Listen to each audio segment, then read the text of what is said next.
I ask a very important question. Debbie, she said this, the whistleblower, she said this, that yes, I was made to believe by Patrick Brown. So at that point, do you think, I'm giving her the benefit of the doubt, I'm not saying she should have 100% done this, but I'm just curious to know this.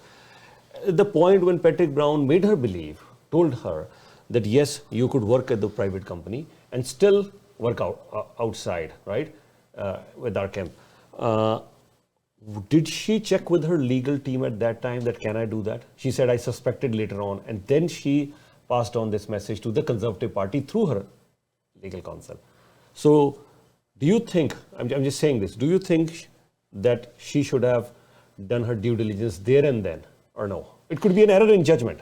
So the allegation is that she was being paid by a private company to do campaign work, not work at that private company and on her own time work on the campaign. That in a way, the private company was financing the workers, paid workers of Patrick Brown campaign. In this case, one worker, not workers. And that is the allegation here. So should she have checked with her own legal team, like her counsel that sent out a statement to the Conservative Party and LEOC? Yes, absolutely, because for somebody like Debbie DeJoan, who's been a political organizer, and she's had the title of regional organizer for a very long time in many previous elections, and for his leadership provincially for the Ontario PCs.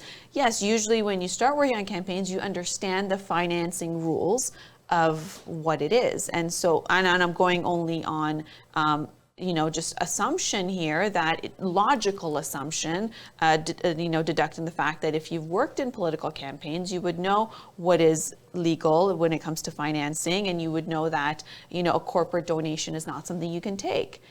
It can only be a donation from a person. You cannot have a corporation pay for staff for a political campaign, and that's something that once when you're working in these elections. And so yes, for her own due diligence, she should have done her homework and then made a decision how she's going to proceed on the campaign, and she could have very well said, no, I want to get compensated by the campaign. But now that's not the issue. The issue is Patrick Brown saying that was never the case. His campaign saying we didn't send anybody to a corporation to get compensated to be our campaign worker. He's saying, no, she came for a job and I introduced her to somebody who can give her a job. Meaning like a friend helping out another friend.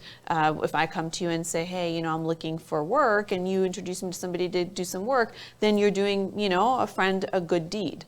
And then now if I come help you on my time and volunteer and you're not paying me, you're not paying me because I'm volunteering for you, you wouldn't know what my work hours are if I have shift work, what I have, and that's what they're saying in response. Yeah. So this is a classic case of his word against her word right now, and I think none of these allegations have been proven in the court of law. All this matter has been referred to Election Canada, so we'll have to wait and watch what Elections Canada have to say. Just one quick point. We did try to contact the whistleblower through her lawyer, and the response that we got from her lawyer was that they said no further comments at this point. They have made initial comments. That's all they have to say. So I just wanted to clarify how it happened, how it transpired. So we tried to have a direct interview with the whistleblower, but we weren't able to get that through her lawyer. Yeah, go ahead. And the main thing here is that now Patrick Brown's legal team and Marie Henin, a big name, she's on the case, and now they're looking to see how they can reverse it. And they're saying, give us the proof around these allegations by the whistleblower. And now it is, the Conservative Party Leadership Committee, Election Organizing Committee is, they made a decision around this. They disqualified him. Now, whether they're obliged to show proof, that's something that may not happen, because you sign away. When you sign your application, you're not going to go to court. You're not going to do this to be a candidate for leadership.